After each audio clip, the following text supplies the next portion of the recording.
Bonjour. On vit tous du stress et on a tous vécu des traumatismes. Par contre, on ne réagit pas tous de la même façon. Certains vont figer, d'autres vont fuir ou faire de l'évitement et d'autres vont combattre. Et toi, quel est ton style?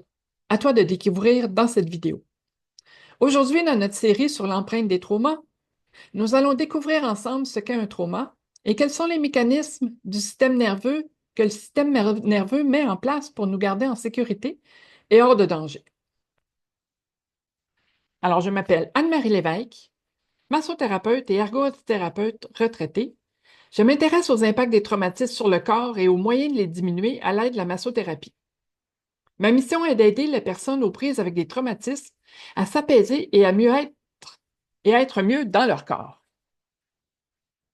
Alors, qu'est-ce qu'un trauma? Un trauma, c'est un ensemble de mécanismes de sauvegarde, d'ordre psychologique et neurobiologique et physiologique qui peuvent être mis en place à la suite d'un ou plusieurs événements générant une charge émotionnelle non contrôlée et dépassant les ressources de la personne et qui n'a pas été intégrée. Ça, c'est bien important parce que la majorité des traumas, des petits traumas, des grands traumas, la majorité des traumas, on les intègre et ils vont faire partie de nous, mais ils nous feront pas mettre en situation de grand stress ou nous font réagir trop fort. Par contre, euh, ça arrive que les traumas ne seront pas bien intégrés et ici, on a un petit peu euh, le mécanisme par lequel ça se passe. C'est quoi nos réactions au stress et comment ça se passe? Donc, alors, je vais vous amener ici dans le carré vert numéro 1, l'engagement social. Ça, c'est la situation où tu es en train de en train de prendre une marche avec ton ami, ton conjoint, et vous discutez, tout va bien, tout est calme.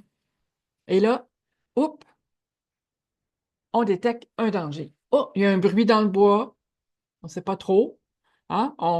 Est-ce qu'on est dans les Rocheuses? Alors, peut-être que là, s'il y a un bruit dans le bois, on va peut-être être un peu plus à l'affût et détecter le danger. Alors, on entend un bruit. Qu'est-ce qu'on fait?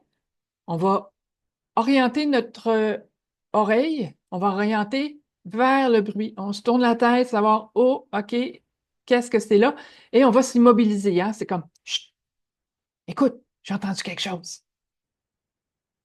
OK?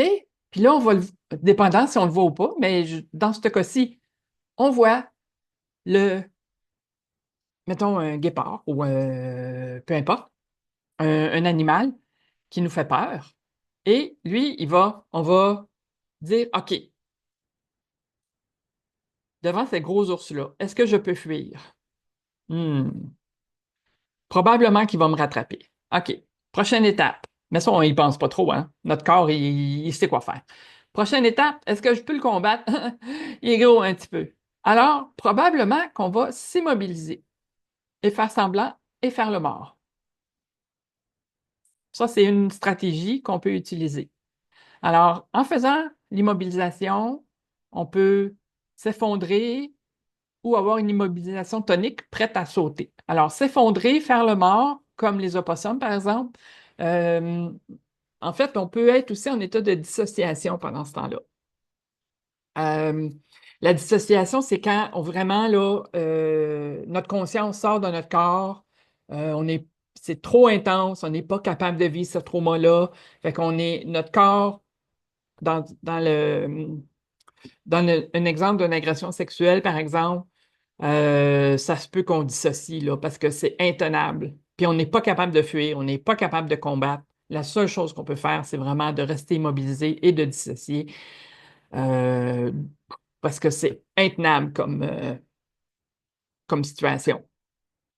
Alors, euh, après l'immobilisation, mettons, on va revenir à notre exemple de l'ours dans les Rocheuses. Euh, Après l'immobilisation, là, l'ours est parti. Il nous l'a laissé tranquille. Ouf, on se relève tranquillement. Il y a la phase de récupération. Dans cette phase-là, il peut y avoir aussi beaucoup de tremblements. Notre corps va trembler Ça peut être, exemple, on va être un peu en état de choc. On peut avoir froid, avoir des tremblements. C'est normal, ces tremblements-là font partie de la récupération et c'est ce qui nous permet aussi, à plus tard, là, dans, dans les jours qui suivent, de pouvoir intégrer le stress qu'on vient de vivre. OK? Et après ça, reprendre notre engagement social. Donc, euh, c'est un cycle. Comme vous voyez, là, c'est un cycle, c'est jamais linéaire, hein? On peut sauter de un à l'autre sans. euh, on peut sauter de détection du danger, oups, je fuis tout de suite. Ça, des fois, quand on a des personnes qui sont hautement traumatisées puis qui n'ont pas intégré leur trauma, souvent, au moindre danger, ils vont réagir. Puis, ils n'auront pas le temps d'identifier si le danger est réel ou pas. Euh, Ça va être genre, OK, oh, il y a un danger, je fuis ou je combats. Hein, les personnes très agressives ou très violentes, ça peut être ça. Ou bien finalement, je tombe dans un état, euh, je décroche. Tu sais. On s'en va, je sors de ma situation, je sors je sors de mon corps. OK? Donc, ces combats-là, c'est jamais linéaire. OK? Mais en général, si on n'est pas capable de combattre ou de fuir, on va être en plus en mode d'immobilisation. OK? On peut rester pris dans dans ces patterns-là. Euh, Puis on n'arrive pas à récupérer, à intégrer et à retourner dans notre système d'engagement social. Alors, en gros, c'est un peu un modèle pour voir comment notre corps réagit au stress. OK. Je vais vous proposer une petite activité aujourd'hui. Attendez. Hop, hop, non, pas là. OK. OK, donc on a qu'est-ce qu'on peut faire quand on est en situation de stress? Euh, ben, on va utiliser nos sens. OK? Donc, nos sensations, notre sens, et c'est ce que vous allez trouver dans le guide gratuit aussi. Là, il y a différentes stratégies avec nos sens pour pouvoir s'apaiser et revenir au calme. Fait qu'aujourd'hui, je vais vous parler un petit peu du toucher. Qu'est-ce qu'on peut faire avec nos mains, avec notre corps pour s'apaiser? Hein, on a souvent vu des gens avec des fidgets, des objets manipulés. Donc, l'objet manipulé, on peut l'avoir dans les mains, on peut se faire un petit bracelet avec, on l'a en tout le temps. Puis quand on est un peu stressé, ben, des fois, ça permet d'évacuer ce trop-plein d'énergie-là. OK? C'est le même principe avec une pâte d'exercice que j'aime bien, ou une pâte à modeler, peu importe.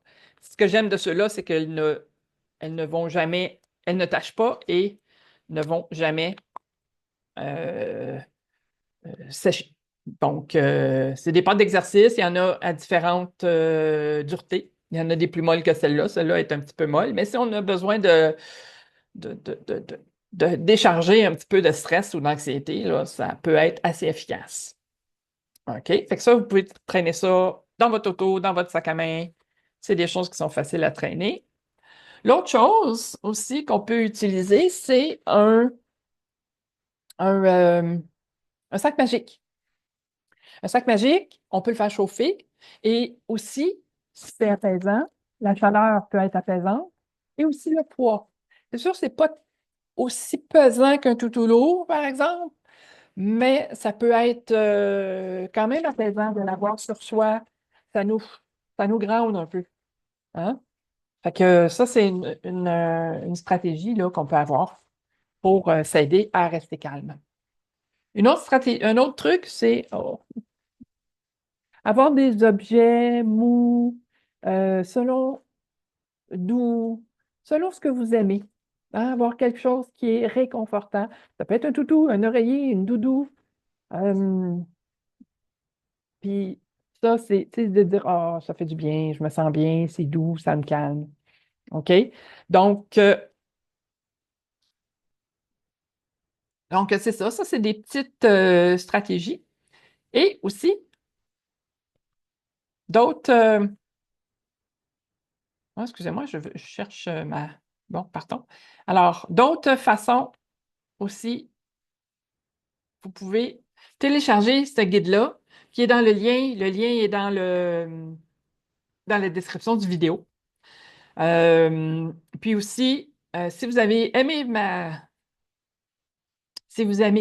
mon vidéo et que vous trouvez que ça a été utile, vous pouvez le partager et aimer, allez aimer la vidéo et vous abonner à ma page. Avec gros plaisir, à la prochaine!